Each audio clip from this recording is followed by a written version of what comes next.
Hello, everybody. So, we are on day 7 of the 7-part video series, Intro to the 7 Chakras. I am Shonda. We are on the last day. We have made it to everybody who's been following these whole 7 days. Wow. Thank you. I appreciate you. I truly hope you have gotten something from these videos, whether it has sparked you to want to learn more, you've learned more, or at least brought you to some type of awareness of things regarding yourself that you need to work on. So, I'm grateful, I'm thankful that I was able to even do this. I appreciate the opportunity that God gives me whenever I'm able to share knowledge in this way that helps and benefits someone.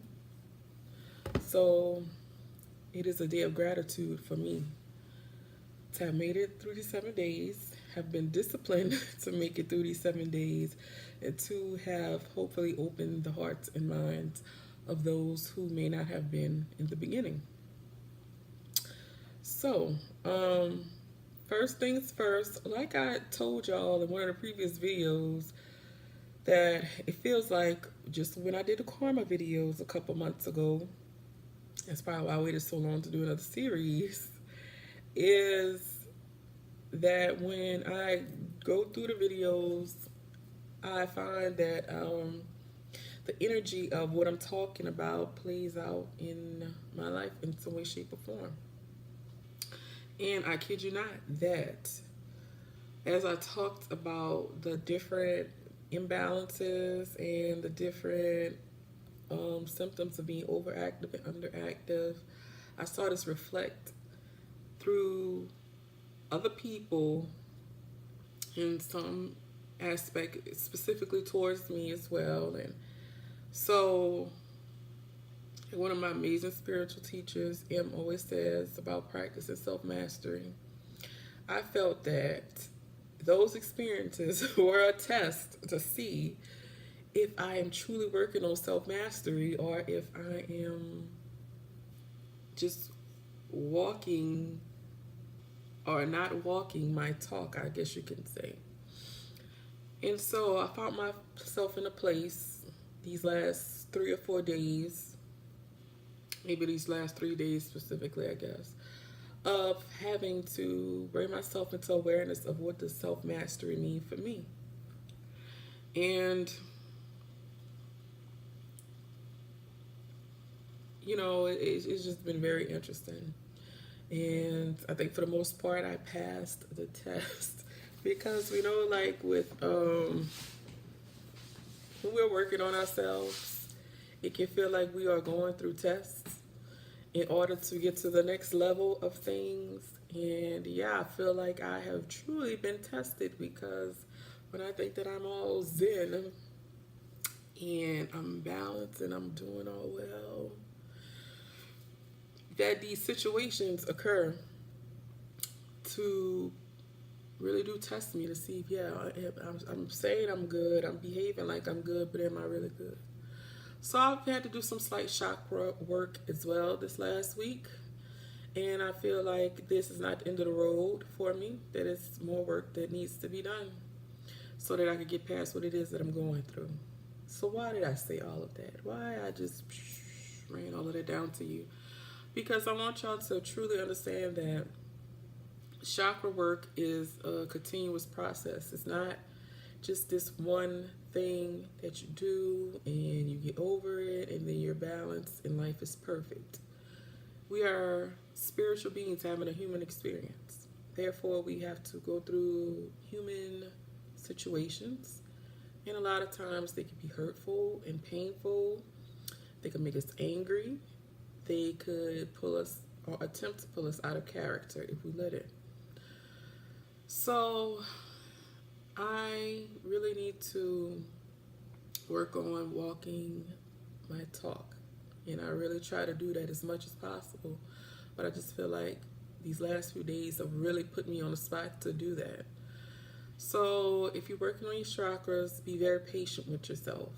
Please know that it's not a one-day process. Know that once you know, that root may be balanced, and then you're moving into the solar plexus doing that type of work to get balanced there, that you might not get kicked back down into the root. And the same goes with all the rest of the other chakras. So be patient with yourself. This is a part of your healing. And emotional and energetic healing, like I said, is a continuous process. And you must be patient with yourself. It's not like if you would cut your hand and you would watch for several days watching this hand heal, and once it's healed, it's all good. You know what I'm saying?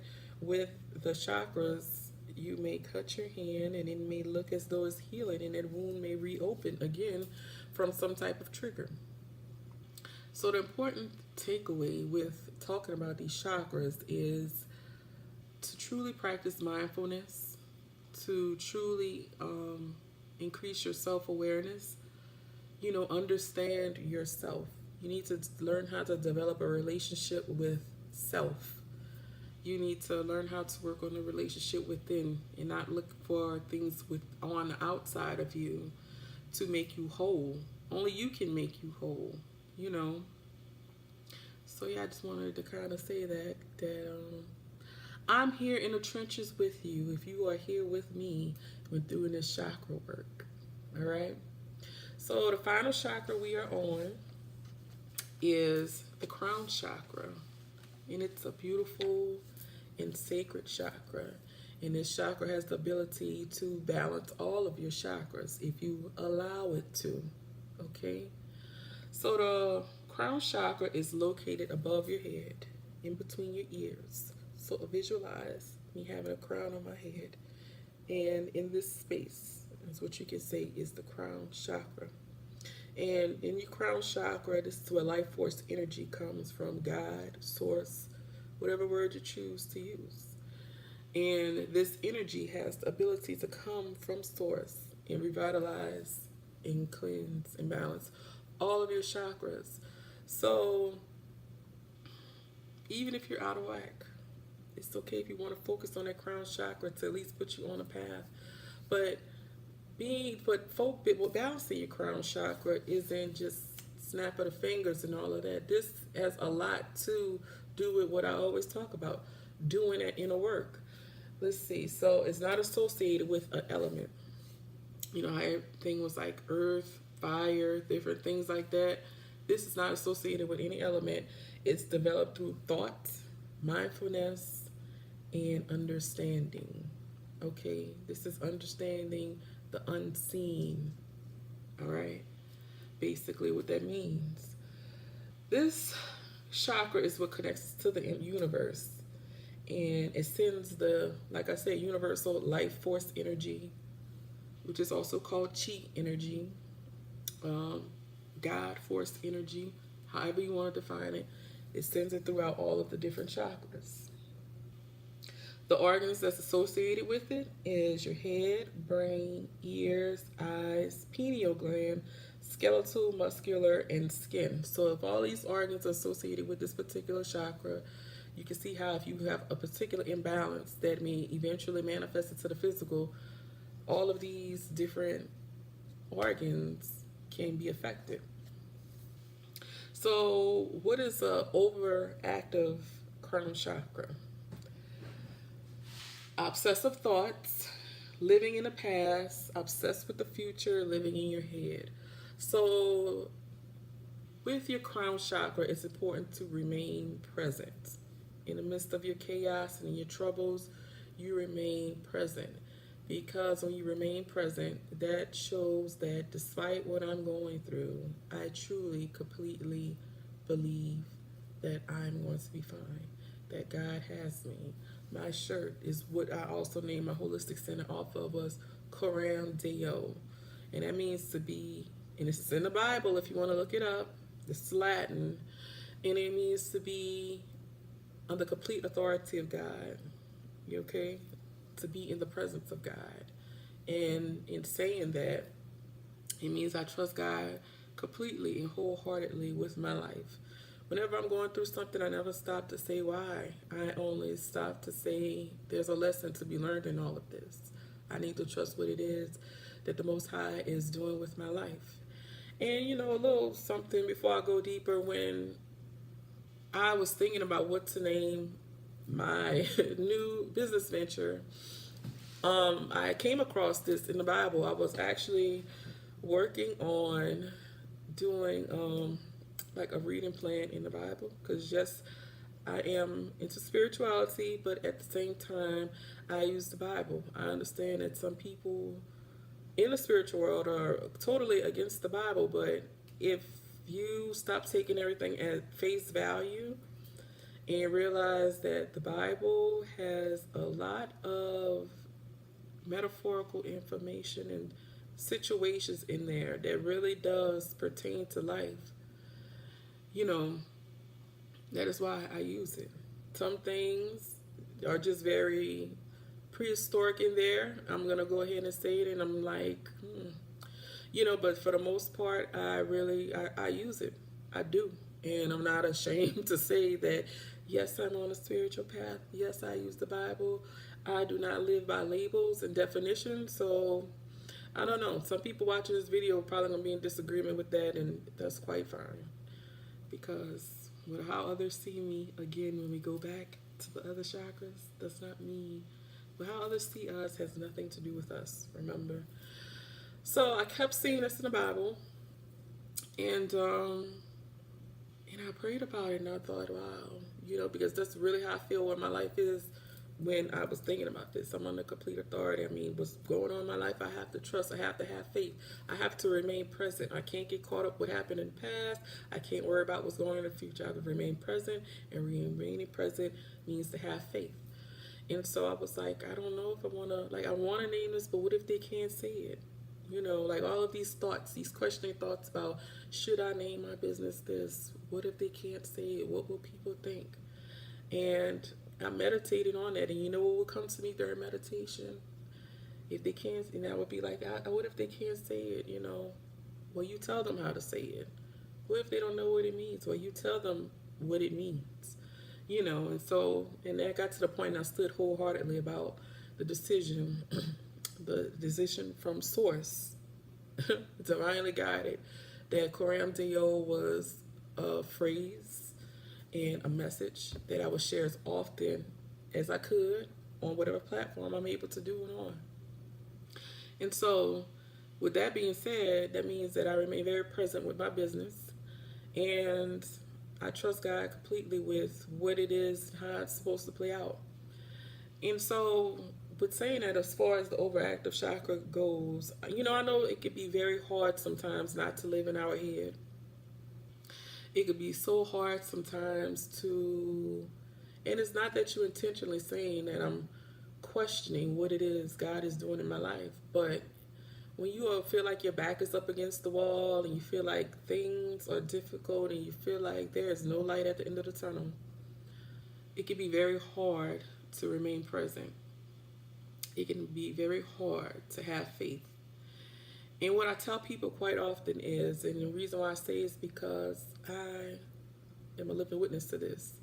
In your most darkest moments is when you hold on to your faith the most. That is when you cannot allow your faith to be shaken. Because life is, you're going to be tests. And we go through those tests to be a testimony for someone else, to help them get through. And it's like I told y'all, you know, holding space. When you tell a testimony, you then hold space for another person, for them to be like, okay, if she was able to heal, I can be able to heal. And then they begin to work on healing themselves. So know that what you're going through is not in vain. Know that it must be done, whatever it is that you're going through. And I know people don't want to hear that when you are struggling, or you know you need some money for a certain situation, or you know you are banking on getting this job, or you know that you need a situation in your life to work in order for you to be sustained and survive. And when things aren't moving as fast as you want them to move, or it can be very hard to have faith. Because you know, I find that people can say, well, I trust you, God. But while I'm trusting you, let me go ahead and do this. You know, while you doing you over there, and I'm trusting you, but let me still go and fool around with this, because you know, just in case what you're doing doesn't work. And that you have to get away from that.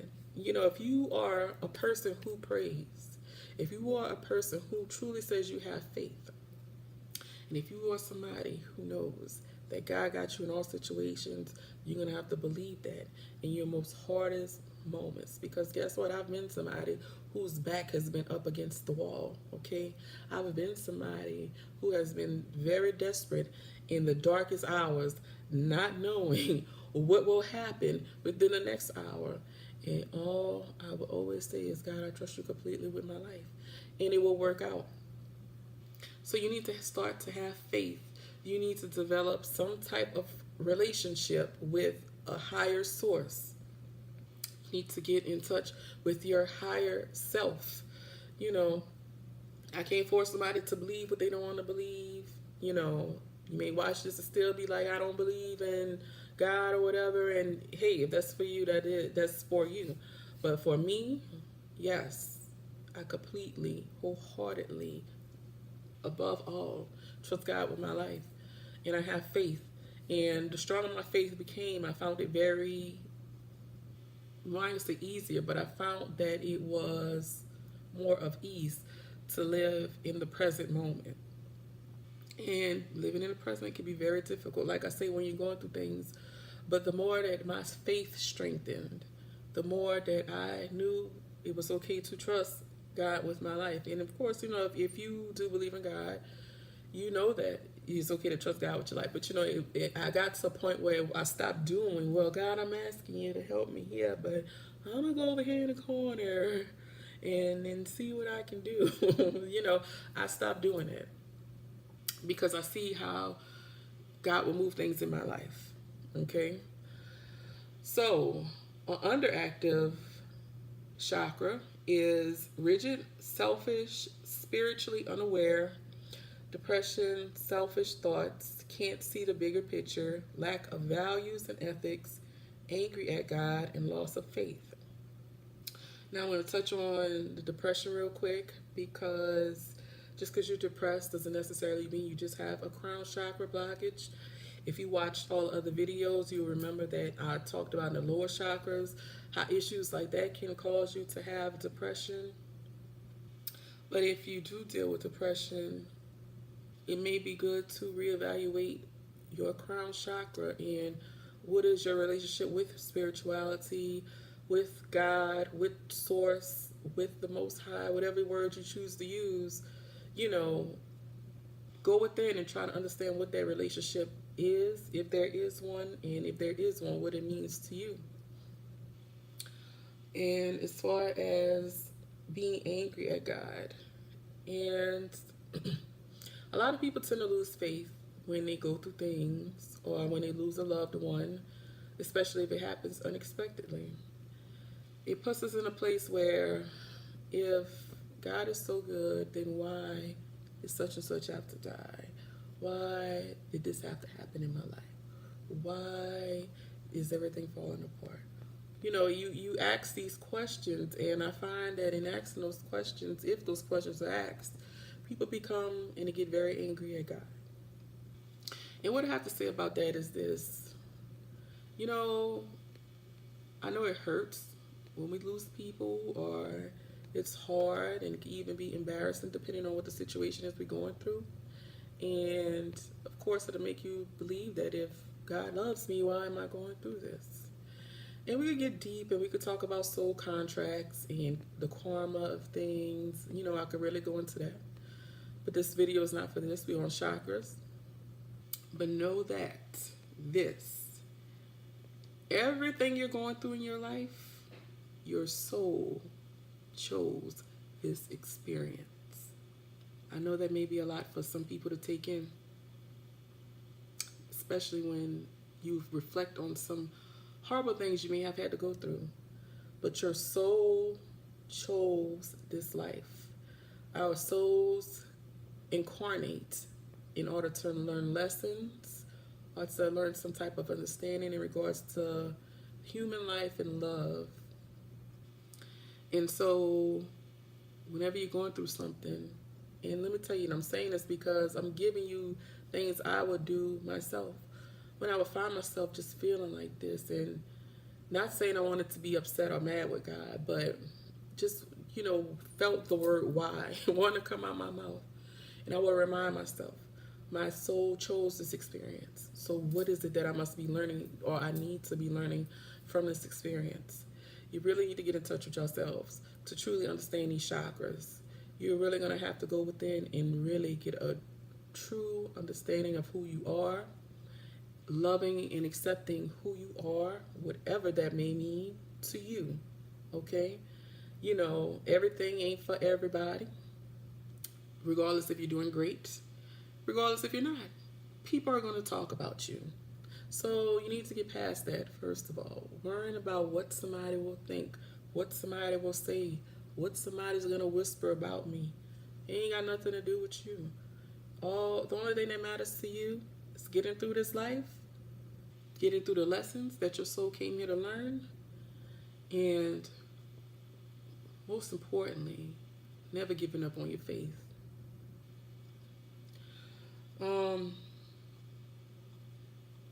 We talked about can't see in a bigger picture in another video, can't see the forest for the trees.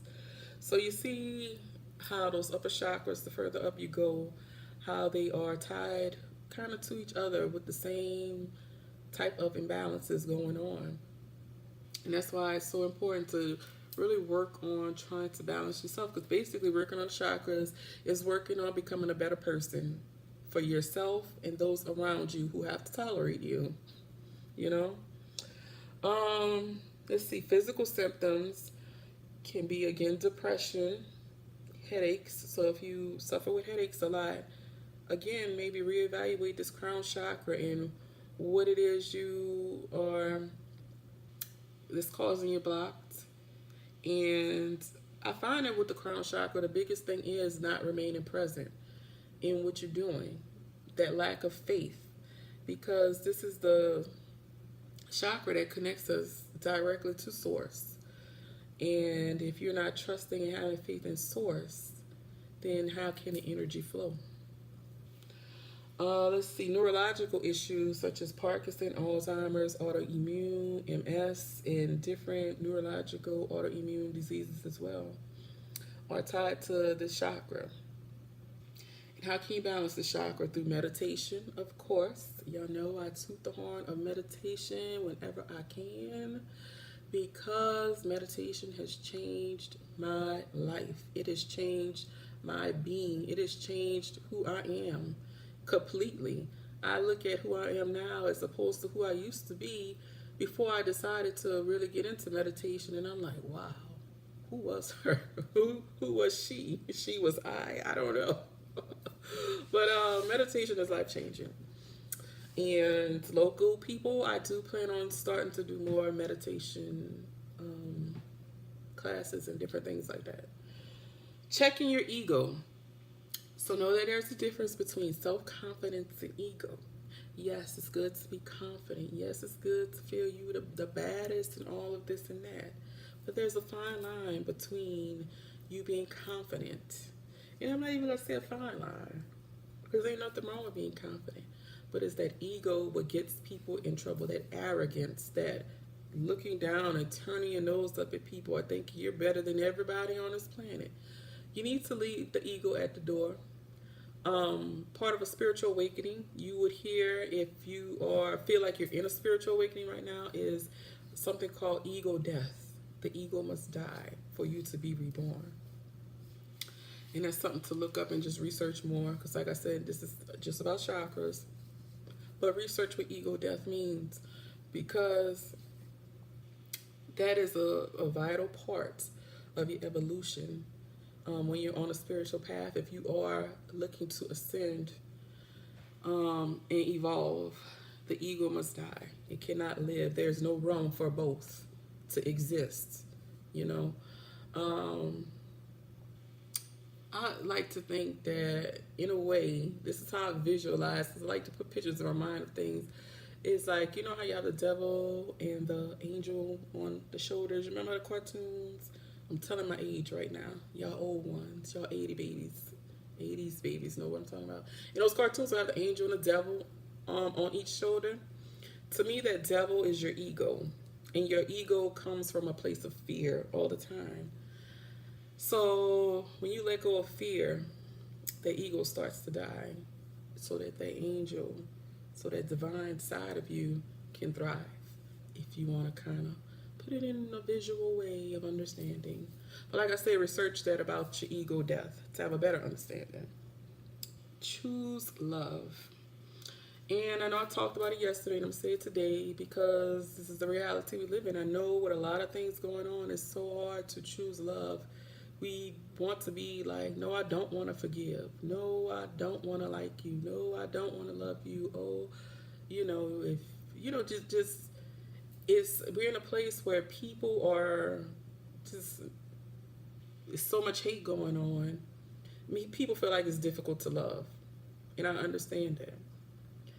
But love conquers all.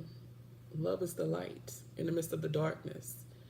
And with love comes understanding. So, if you are struggling with loving someone or forgiving someone, you need to work on that, because it's not for the other person, like I keep telling y'all. It's for you to bring peace to your own heart, to your own spirit. That's what that's all about. So coming from a place of love, because God is love. Prayer. Again, I know some people may watch this and y'all might not be, your beliefs may be different, but prayer works for me. Like I say, prayer is talking to God, going with the open heart to God. And meditation is listening, because meditation, it gives you clarity. When you get better at meditation, it stops the chatter. But you are creating a space where you're not caught up in the hustle and bustle of life, running around, doing this and that and that and that. You're stopping in the midst of silence, in the midst of this space where you're allowing God to connect with you and give you the answers that you need. Fasting. So fasting is really good. I do fast once a week. And that's part of why I want to become eventually a vegan. That's why I'm still transitioning. Because I feel that, and this is me, this is not, everybody's different, but I feel that in those times when I fast, or when I am really down in hardcore veganism, eating plant-based, that my connection to source is much better. I am able to connect with that energy from source better. And it's because of the energy of the foods we eat. Fruit and vegetables are more high energy than eating meats, because when you eat meats, of course, you're eating something that's no longer alive. So there's no energy in it. So that is the premise, I guess you could say, of why some people choose to be vegan, especially in the spiritual world. When you fast, not only does fasting, depending on how long you fast for, reset your immune system, but you gain clarity through fasting. And you allow source or God or whatever you want to call the word, whatever you want to use, to connect with you more. So I do fast once a week, at least once a week, like one day, and I am starting to get to the point that I'm wanting to fast longer, 3 to 4 days a week now. So I'll see how that goes. And of course, yoga. And I told you, yoga is great for everything. And local people, we will be doing an event soon with Tanya. Me and her got to get together and plan something to incorporate the chakras and the yoga together. And so y'all can see how those two are tied together. And if you're not local, maybe we may go live with it. I don't know. I'm still trying to get into this live and video thing, so we'll see. But that's about it. That was... Know that the crown chakra is all about oneness. It's all about that God sourced energy. It's all about love. It's all about that connection to the divine, So yeah, this is it. This is the end. We have gotten to the train station and everybody's getting off. It's been a glorious week together. Again, I thank y'all all for watching, sharing, commenting, and all those wonderful things. If you watched the first series with the karma videos and you're watching again, thank you for just being willing to listen to what it is I have to say. I hope that this has been beneficial for y'all. Again, the links will be at the top for updates regarding All About Chakras class. I know this seemed like a lot of information, right? So imagine in the actual course that we teach, it's going to be a lot. But you're going to come out there very victorious if you decide to take that class. And that's about it. So y'all be blessed. Y'all get to work on yourselves if you're not working on yourselves. If you have any questions about anything, please don't hesitate to reach out. Okay? So y'all take care, and I hope this intro to the 7 chakras has been more than what you thought it would be. And if it has been, I am grateful that God allowed me to be a vessel to communicate this information and knowledge to you. Peace.